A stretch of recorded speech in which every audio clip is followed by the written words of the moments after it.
So today we are going to cover the topic that is the unification of Italy. Here we will see the background of Italy, what was going on, and how the impact of Renaissance and French Revolution just helped in the unification of Italy, and how unification begins. Okay, basically we are going to see how the small states of Italy just combine together, and today that we know about as the Italy that has been known. Okay, so this is also important since we are covering the modern history. It's a small topic. Let us see how Italy has been unified. See here. So in 18th century, Italy was a collection of states, each having its own monarch and tradition. So they were divided into a number of states, and their ruler were monarch, the king were there, and they have their own tradition. Something is doing, someone else has some different tradition, and other states have some different tradition. It means varieties were there. Different regional languages and traditions were dominated in Italy. See, single language or tradition was not there. All the different states have different languages and traditions. Some of them were Venetia, that is Venice, Papal States, Sardinia, Tuscany, etc. So these are the name of the small states of Italy. Okay, these all are different in terms of languages, in terms of culture, in terms of their traditions. The Italians were historically subjugated by foreign powers. Okay, so earlier what happened? These Italian peoples were subjugated. It means they have been defeated by the foreign powers, and they began to assert their right to independence in response to this predominance. Since they have been conquered by some other foreign powers, right now they also want to right to independence in response to predominance. They also want to become free from this foreign power. However, we have also seen that there are a lot of varieties are there in the tradition and the culture. Not only this, Italy was a collection of states. It means number of states are there. Different types of states are there. Now let us see how this state has been combined together. Okay. During Renaissance, the impact of Renaissance, during Renaissance, Italy became more important than other states. So it became a very important because it occupies a strategic important point for enhancing its potential in trading also. Not only this, with the just influence of the intellectuals also, Italy has become very important states during the Renaissance period. The Pope established their own influence in both religious and political matters. So this one we have also seen during the Renaissance also, and Reformation when the topic was going on. I have already covered one video regarding the Renaissance also and Reformation also. You can check that one also. So the Pope were what they do, they were just not only influencing, they are in the religious role, whatever the things are going in the religious section, but they are just interfering in the political matters also. In the politics also, how the nation should run, which tax should be imposed, what is going on, how the trade should be done, like this. He was interfering in each and everything in the politics also. The Pope established their own political rule in papal states. Not only this, one of the states, that is small states of Italy, here the Pope has just he own its political rule in papal state. It means whatever the rule has been suggested by the Pope, that should be just the people have to follow that one. So where the monarch has no right. So in papal states, the Pope has established its own rule.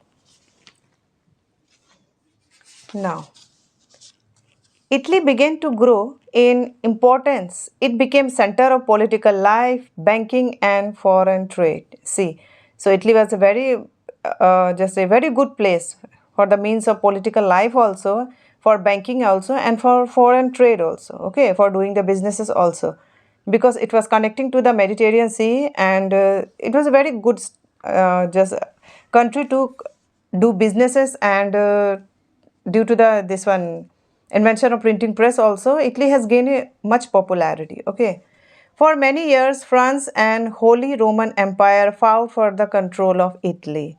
Not only this, so France and Roman Empire, they both fought for the control of Italy. It means they want that Italy should become under their territory. Okay, so this was the background of Italy. These things were going on. Now let us see how French Revolution influenced the unification of Italy. The French Revolution of 1789 played an important role in the history of Italy. Okay, so in the history of Italy, it plays a very important role. How? See, Napoleon Bonaparte began a series of wars that changed the political landscape of Europe. So since he was the person who just helped in just overcoming just this one French Revolution, he has a very important role in French Revolution. He began a series of wars that changed the political landscape of Europe. So in the whole Europe, what happened? The political picture, the landscape of politics is changed due to Napoleon. Napoleon conquered the Italian city-states and turned into a single administrative unit. Now, what did he do? He has conquered some city-states and turned into a single administrative unit. It means he has joined the states and just form it as a single administrative unit. It means he is combining the states, right? Since France had an eye on Italy, now France just want to conquer Italy, the Italian rulers, the king, sensing danger in their own country, drew closer to the European kings who opposed France. Now the rulers understood also that France had an eye on Italy, they want to conquer us. So what did they do? They just drew closer to the European kings who opposed France. Okay, so the enemies of France, they get closer with this. The European king, they get closer with the enemy of France. After that, see, after France became republic, secret clubs favoring an Italian republic was formed throughout Italy. Now, since France has just became republic, a secret club, मतलब group of people has a form and group, that is Italian group was formed throughout Italy. It means whatever the small states are there, they all have a common group, that is Italian Republic group. Now they will just fight for this one, the unification of Italy. Not only this, they will think about how to just combine all these smaller states. So one party has been formed. Napoleon Bonaparte fall in 1815 by the European powers. Now, he has been defeated by the Europeans' power in the year 1815. Okay, now Napoleon rule has been over. Many Italians had started seeing the possibilities of United States free from foreign control. Now, many rulers, the small state rulers, are thinking that now we can be combined together like in United States and free from the foreign control. Okay, so now let us see how the unification of Italy begins. So this was the background. The process of unification of Italy began with the Congress of Vienna, 1815, and ended with the Franco-Prussian War in 1871. So it began with the Congress of Vienna, that is the meeting of European nations, okay, where they set out a strategy to maintain peace and stability throughout the continent. That is the Congress of Vienna. It was a meeting of basically the European nation, where they have just working on some strategies to maintain peace and stability. So the unification of Italy started from here and ended with the Franco-Prussian War in 1871. And this Franco-Prussian War is in which a coalition of German states led by Prussia defeated France. Okay, so the German states led by Prussia defeated the France, so it ended here. Started from 1815 and just ended here. Okay, so unification of Italy. Many revolutionaries like Mazzini and Garibaldi, along with some secret society, kept spreading the ideas of an independent, unified republic among the Italians. Since we all know the role of revolutionaries and the intellectual, how they have influenced the people also, isn't it? So here also, Mazzini, an activist, worked for the unification of Italy. He was an activist, okay? And Garibaldi, that is an Italian general and who was also a revolutionary, he also worked very hard for the unification of the Italy, yes. And with some secret society kept spreading the idea of an independent, unified republic among the Italians. So he had some secret societies, group of people, and they used to just give their ideas and how to just this Italy should be unified, and whatever the role and strategies were there that has been given through this party, okay, their group here. It means they both were working very hard, okay, for the unification of Italy. Now from 1849 onwards, the kingdom of Piedmont Sardinia, which was a monarchy under Victor Emmanuel, took an active role in the unification.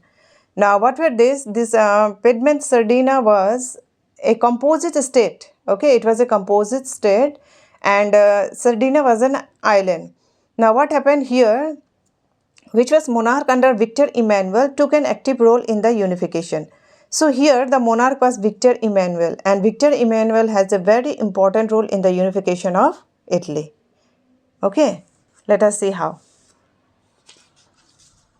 Under Victor Emmanuel leadership, Cavour, the prime minister, ousted the Austrians from Lombardy, Tuscany and Modena. So these are the small states.